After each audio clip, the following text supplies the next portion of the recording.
Hi friends, it's Ellie. Oh my goodness, it's been like 2 months since I last recorded. Maybe over 2 months. It's just been a wild up and down roller coaster, I'll say that for sure. I tried recording this just like 5 minutes ago, but my heat turned on and it's loud. So I was like, well, let me wait until that turns off. But oh my goodness, it's been like 3 months since Garrett and I broke up, and at the end of this month it'll be 3 months since I moved in and am living by myself. And it's been a lot of highs and lows, that's for sure. Let's just get there's a fat ass bird on my balcony. Oh my god, he's so plump. I love seeing the birds. Anyway, let's just get like the weird, like lows stuff out of the way. Living by myself has been strange, to say the least. Living by myself is not something I thought I could ever do. I always thought I had to be with somebody or around somebody, and no, that's not the case. I'm doing it. And is it scary? Yeah. Am I still paranoid because of my PTSD? Sometimes. I think I mentioned it in another video, but yes, I'm diagnosed with chronic PTSD, whether that be from childhood, whether that be from just being in very bad abusive situations. It all adds up. It all just kind of ties together, you know. Just yeah, very bad PTSD, and I still have nightmares and stress dreams, and something I definitely have to go to therapy for. More than just that, but I just never thought I could do it alone, and it's been crazy. So the hardest part I would say about living alone is just getting used to nobody else being here, like no other company. That's been really hard. And sleeping in my own bed has been really hard. But also like kind of funny because I woke up the other day and I was like diagonal on my fucking bed, and I'm like, this wouldn't have happened if I was sleeping alone. I mean, I would go to bed before Garrett, and then, you know, 9 times out of 10, he would have to wake me up and tell me to move over. So maybe that's just how I naturally sleep. But I put my light stand together, and I put my entertainment center together by myself. And Garrett did help with my couch. Thank you. And I thought I would find it harder to like keep my living space like kind of clean and tidy. It's really not that difficult. I say as I still have to do my dishes. I do have a dishwasher, but it's kind of gross. So I have to still do some of my dishes, and I have some laundry to put away. But other than that, I've been trying to keep my space like neat and tidy. And it is really hard though, because I did leave my kitties with Garrett, and I knew that we could not split them up. So I chose to leave them with Garrett instead of taking them, because I don't think I would be able to take care of them on my own right now, financially. And obviously, like, I can give them all the love and like emotional support that they would need, like all the cuddles, and but that would have just been way too traumatizing for them, having to leave Garrett, move into a completely different apartment. They would just be way too scared. So I'm like, I will leave you with your dad. And Garrett and I are still in occasional contact. I can still go over there and visit my babies, and I have, and you know, we have joint custody of our babies, and I don't know, you know, for how long that'll last. You know, when you start seeing other people, and you know, you don't want other people that you're dating to like be jealous, even though I did tell him, I said, whoever you date is not going to be jealous of me because I am gay, so they don't have anything to worry about. But yeah, the good things though is that, you know, yes, Garrett is still in my life, and that's been a strange transition all on its own, going from being together for 10 years and going through so much together to trying to navigate, like, be friends. It's strange, I will say, and it's hard at times. You know, it is hard going from, you know, hanging out, visiting my kitties, and then like having to leave and come back to my place, and it's a very like bittersweet moment. You know, I want nothing but the best for him, and I want to see him being able to get like everything that I wasn't able to give him in our relationship. And there's a lot that I think that we both have to work on, but I just felt like I couldn't keep pretending to be who I'm not.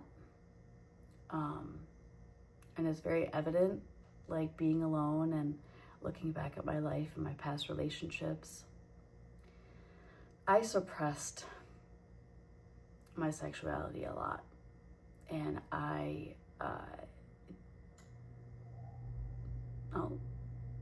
well, if you hear my heat, it is what it is. I suppressed a lot about myself and my sexuality, and I definitely played a character for a really long time, and I made myself be romantically involved, I feel like, for a lot longer than I should have. Garrett and I did split up like 3 months ago, or not 3 months ago, 3 years ago. And I had moved up north, and, you know, I was like, yeah, I'm gonna live like, you know, my single life, and it was just not it. It was just not good up there. Love my family, but I don't think I could live up there.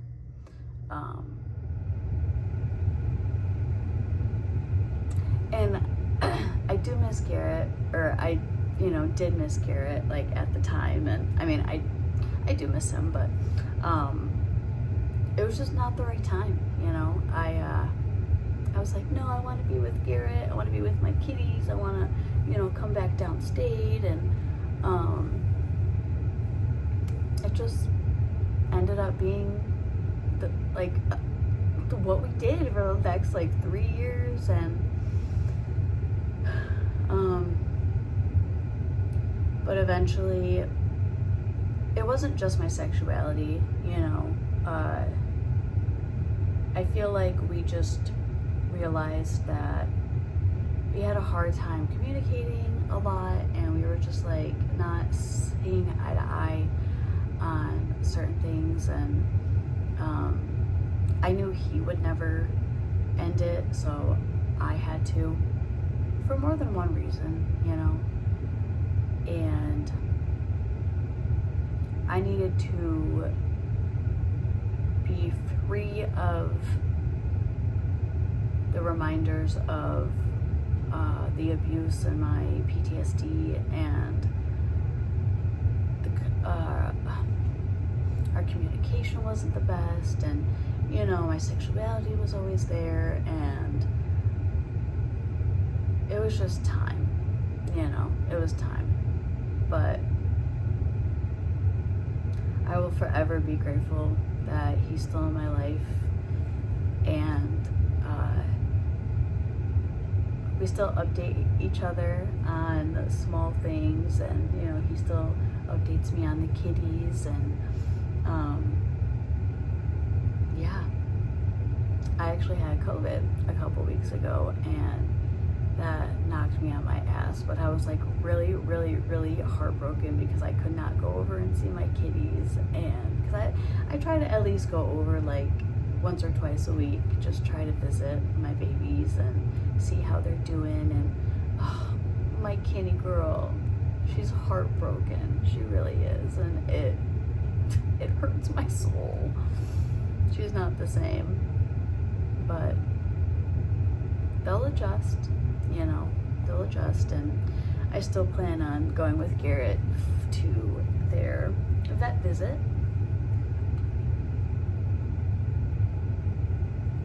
Look at my cutie water bottle. I got it at Target. Oh, there's a little baby bird. Anyway, so yeah, I'm living my single life, and it's been very like eye-opening. I went up north for the first time, like by myself, visit my mom.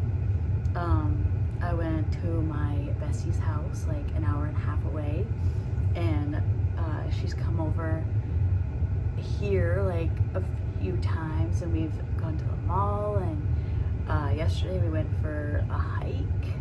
Me hiking? Okay, would never have thought that, but we walked 4 fucking miles. Crazy, but it was really nice.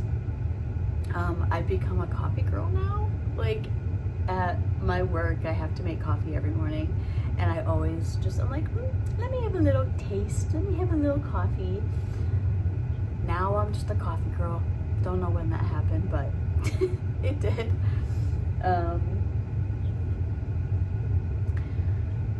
Yeah, I've gone to lots of movies by myself. I've gone out to eat by myself, and you know, one thing with me, I have to do something to know that I can do it and that it's not so scary.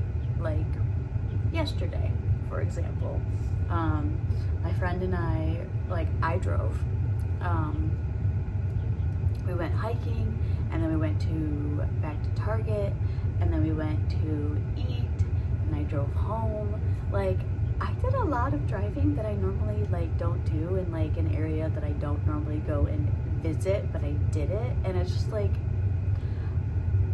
I only have to do things once to realize that I can do them and that it's not so scary. So it was nice, you know. A lot of exposure therapy for me that I definitely needed, and still need, you know, which I'm proud of myself. If I could have told myself just 3 years ago that all of this would have been happening, I wouldn't believe it. I would not have believed it. I would have been like, what? You, who has chronic abandonment issues, has your license, has your own car, has your own apartment, a full-time job, maybe a part-time job in the evenings, because fingers crossed, I'm waiting to put in my application for like another retail store because I want some extra monies. I actually need extra monies. So fingers crossed, that'd be great. I would have never believed it. I would have never in a million years believed it. I don't know, I think maybe the last time we talked, I mentioned, like, when I was still living at Garrett's place, which is still so weird to say because I'm still on the fucking lease.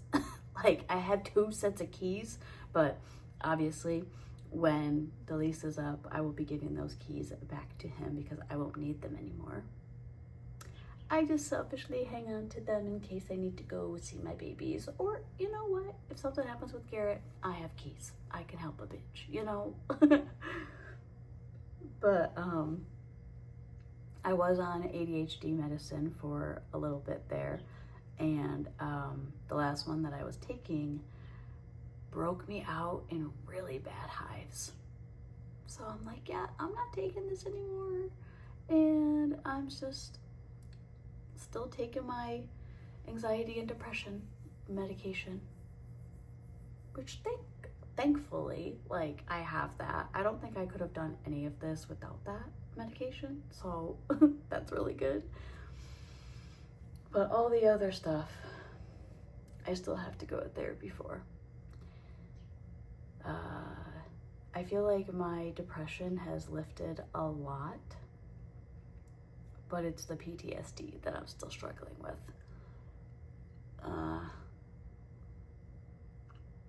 Yeah. Years of chronic abuse will do that to you. Will do that to you. It's crazy looking back. I never really like viewed my childhood as like something that was like traumatic or neglectful, but it was. And I went through a lot of things that a young child should not go through. And I went through a lot of things in my 20s that I should not have gone through.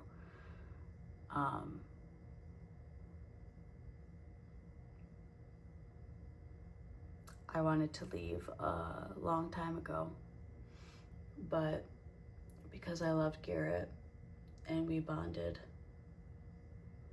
you know, through a lot of the trauma, I stayed, and I'm glad that I did. And I'm glad that I could have been the person for him to allow him to get out of that situation as well. And he needed me just as much as I needed him.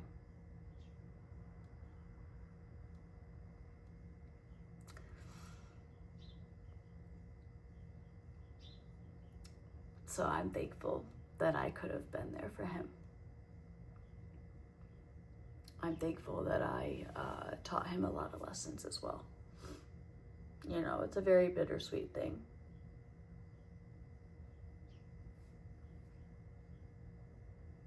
But I will always forever be grateful for him. And I always want the best for him. And I know somebody will be so fucking lucky to meet him and not have to have all the PTSD and trauma.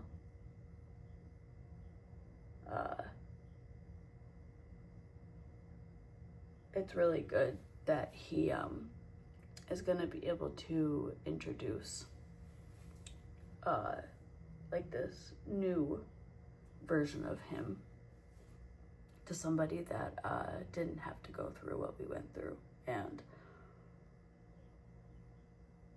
isn't weighed down by PTSD and trauma and abuse, and not just from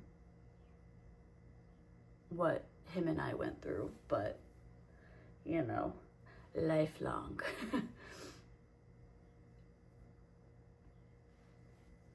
He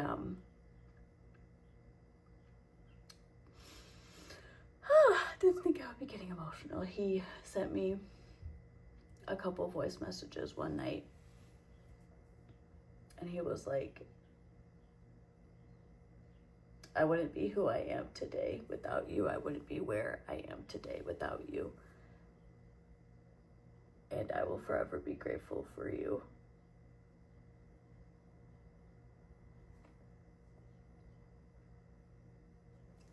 And I feel the same. He got me out of some really hard times. He stood by me when I was struggling. Not just with what we were going through, but he stood by me when I would have nightmares and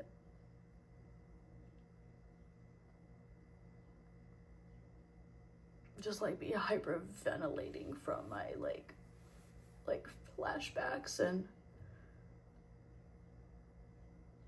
like seeing my abusers and like getting like sick to my stomach.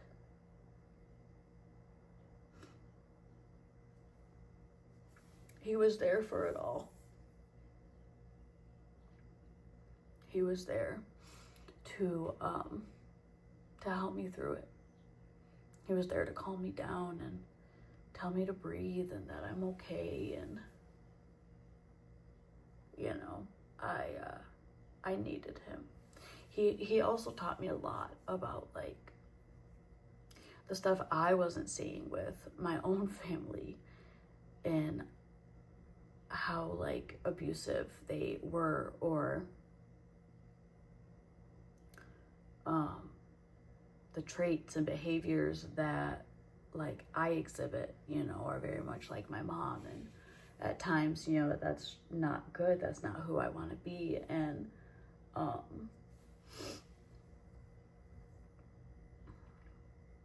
we both helped each other. We both helped teach each other lessons and help each other get out of abuse and neglect. And while I view the situation we went through as being a lot more traumatic,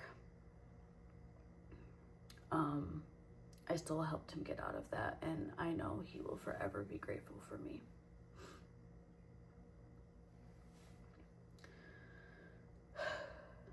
And then, of course, it doesn't make it easier. When I moved in, a couple weeks after I moved into my apartment, I found out my really good friend had passed away.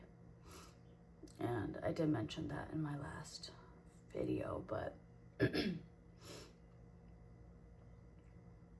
that's still been really hard, wanting to talk to her and tell her all the things. I'm being nosy. I have this neighbor. She has really, really pretty red hair. That's who's coming in right now. Anyway, whatever, you don't care. I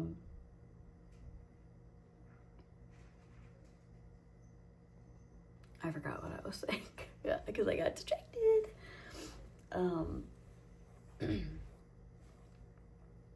But yeah, we needed each other, and I'm so thankful to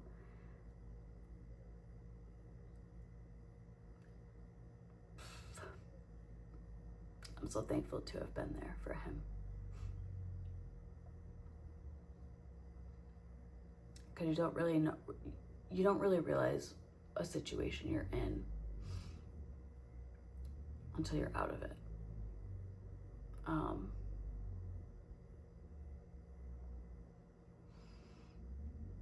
And I am thankful and grateful to say that like he truly knows the definition of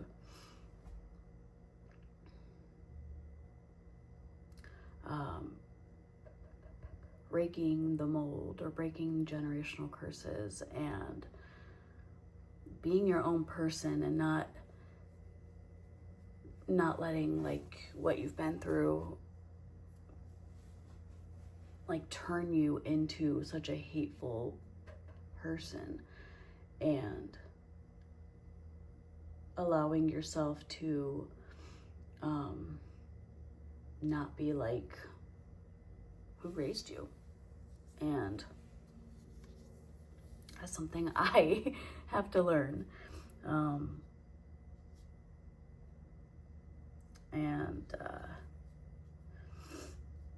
My sister is also a prime example of like, you know, raising her kids differently.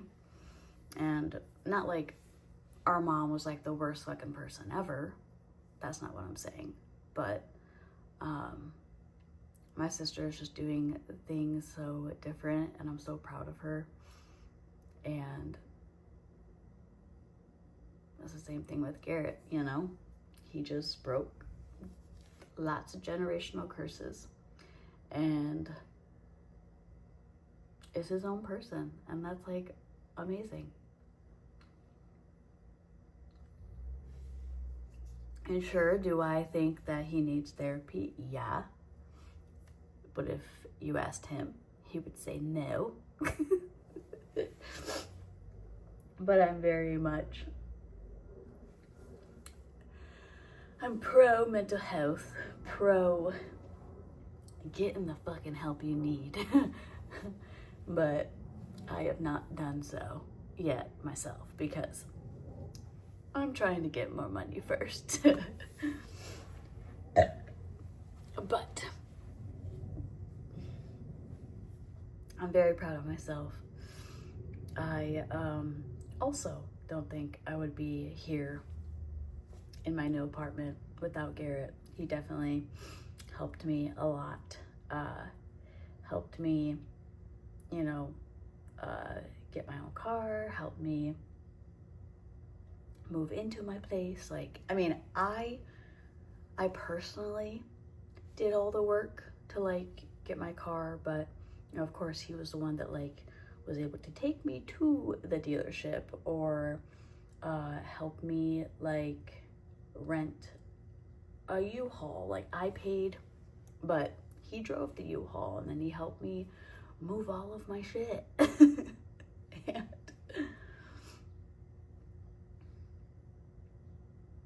bittersweet, you know. But I'll be so excited for whoever gets to date him next, because they don't have to go through what I went through. And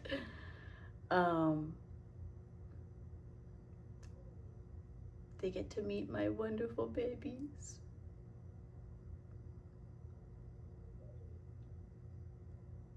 Yeah, it'll be good for him, you know. I myself do not want to date. I do not want to fucking date for a long time. And I truly mean that. Sure, do I see girlies where I'm like, oh my God, you're so cute? Yeah. But do I want to like, do I have like dreams about like being with girlies? Yeah. But who am I kidding? I've always had that. But it is nice to allow myself to be free and not guilty for how I feel, and to fully sit here and be like, yeah, I'm gay. I'm a lesbian. I love girls. Oh my goodness. And what's so exciting too is in August, I'm going to 2 concerts, like 2 weeks apart from each other. I'm going to Tate McRae, and then 2 weeks later, I'm going to the Jonas Brothers. Me fangirling over the Jonas Brothers after I just said, I'm gay. I can still find men attractive, just not want to fucking date them or be romantic with them, because but no, I've always loved Joe Jonas, so we've already gone to, me and my bestie have already gone to Jonas Brothers, but we're going again. Oh my God, I'm so excited. I'm so excited to see Tate McRae though. I'm gonna fucking gay panic the whole time. The whole time. Like I did with Billy and Taylor Swift. Ugh. This video is already a half an hour, and you know what? I really don't want to fucking edit it, so you might just get it as is.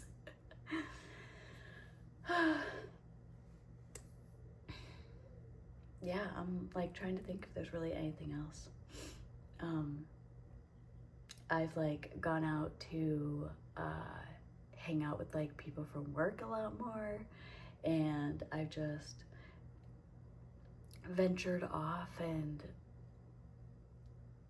just made myself do the things that are a little scary and realized, oh, this is not as scary. So that's what my first three, still dealing with my ADHD, just not medicated. Sorry. That's what my first 3 months have been looking like, and fingers crossed. I get my part-time job in the evening. I still do not want weekends because I switched my schedule back to what like it originally was supposed to be for the position that I'm at now, Monday through Friday. I switched it back to that. I had the rest of Monday and then Tuesday off because obviously I wanted like a full day and a half with Garrett, but don't need that anymore. So I can finally have my weekends. So fingers crossed that I can get my part-time job and with the restriction of no weekends, because if I'm gonna be working like 60 hours a week, I'm gonna need my weekends. So thank you guys for just being here and coming on this journey. Wild. Wild. But I'm so excited. I'm still so proud of myself. Anyways, it is like 7:38 in the morning, and I'm making a full fucking vent sesh video. I hope you enjoyed. I'll talk to you guys later. Bye.